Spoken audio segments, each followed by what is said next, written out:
Okay, so we're about to start on the armour. You can see I'm exactly the same as before. I've got the paper armour that's been made using the paper cura plans, which is printed off and all glued together. Exactly the same as a helmet, really. On the inside you can see all the numbers, etc., where it's joined together.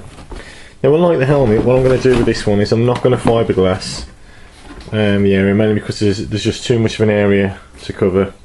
So what I have done is I've brought some shell shock, and I've just opened the boxes here to see what it is. It's basically made by a company called Smooth On, and they use all the sort of plastics that we use for modelling as well. So this is pretty much going to be like a hard, rigid plastic, pretty similar to fiberglass, really. And it's the same company, if I just zoom in, that produces the silicone that we use to make these silicone models of the masks as well. It's a two-based plastic, you can see down here it's quite thick, and that'll need mixing, but it doesn't actually activate until the catalyst is put in, which is this stuff, and it's roughly, according to the instructions, about 1 to 4 mix. So for every 4 portions of this one, we give 1 portion of that, and that's the ratio that we're at. This is the shell shock slow, and you can get a fast one, and the reason I've chosen a slow one is because of the area and the complexity of what I need to do, really. And basically that gives me a pot life when I've mixed it of 8 minutes, and after 8 minutes it's going to be pretty tough and quite unbrushable, really. If you're in the UK and you're certainly in the Midlands, the best place to get this stuff from is Bentley Chemicals, and they're based in Kidderminster. Fantastic blokes. Any questions you've got with them about the products, you know, they really do talk you through things, not in a technical way, but in a way that you can understand them and start using the product. So it's well worth giving them a shout if you want this sort of stuff. Cost wise, it's probably about £60 that I've got here. Right, now because of obviously how quick this stuff goes off, I won't be able to video me doing these sort of things, but you can see we've actually got like a paste mixture that's quite thick, and then we'll add it to this stuff here, which is a bit like a resin and a hardener, and when the two go together, like I say, it forms a catalyst. Now, as with any chemicals, when chemicals bond together like that, they do give off quite a bit of heat, and same as a fiberglassing one, make sure that you're using a microwave suitable tub to mix this stuff in, because you don't want to be mixing large quantities because you're never going to put it on in time. So yeah, small tubs. Plastic, if you're using plastic, must be microwavable or something that retains quite a bit of heat, and obviously if you're using metal ones, it doesn't apply from there, but it must be mixed quite quickly.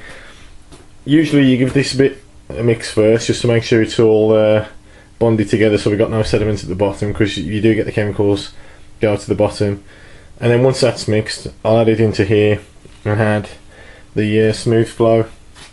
So with smooth flow, this Smooth On urethane plastic into there as well, and give that a mix, and it pretty much starts hardening as soon as the two make contact. So we've got to be quite quick with that one. Okay, the first thing I'm going to do is I'm going to go for the front. I'm not going to go for the inside. I'm going to try and get as much on the front as I can. It is paper, so, well, paper cards. I think it's about 120 gram card I've used here. So I'm going to try and get as much on as possible. This stuff also, when it does set, is absolutely solid, so I can sand it straight down rather than having to primer and fill it. So it's quite good. You can see I've started to put marks in here that I'm going to use for bullet marks and stuff like that. Hopefully the paint will pick up when we spray it, and we'll see how we go from there. It's going to take quite a while for this to go off, probably about 4 to 5 hours it recommends, but because it's a bit cooler today, that might have an impact on it as well. So it may be that once this has been painted on, I can't really do much with it until it's dried, and as with anything, it's pointless rushing, because all we do is end up wrecking the outside product or the end product when we've done it. And that's pretty much it. So we're going to have a go with the shell shock, and basically it's 4 parts part B, which is in the blue container, and it's one part of the yellow container, which is part A, which is the catalyst. Okay, so we got to the stage now where I've actually mixed the shell shock and we've coated all of it around. To be honest, this is the slow, and I don't want to give people the wrong information, but when I say slow, I put this stuff on and it literally took about, well, it's took overnight to cure, but it is quite solid. Example being, yeah, it's quite solid.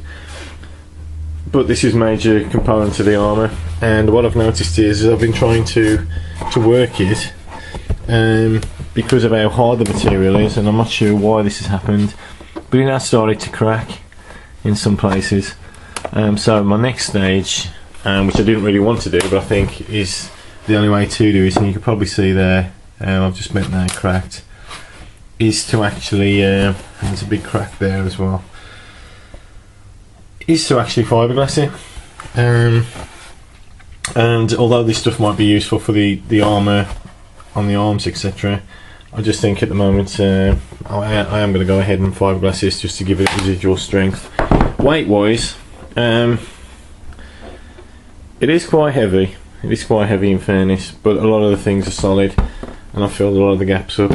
Now while I was doing that as well, I also took the opportunity to coat the 1/2 in resin on the outside to make it smoother. This is still hard on this side, but resin on this side. And the only reason I put the spray filler on was it occurred to me that because the resin was clear, that I wouldn't know which side I'd actually done, so I actually just sprayed the side that I'd done just to give me a colour key. All these sort of things, you can see how brittle they are, but because of how hard they are, that's what makes it the brittle. So I do think I need some fibres to crisscross just to make it a bit stronger, particularly around the edges where it might be weak. So the next stage is to fiberglass. I'm not really going to show that stage in camera, but I will show you the stage once I fiberglassed it, just to show you the difference that it makes. Overall view. Oops. Right, you can just see what happened there when I tried to pick it up.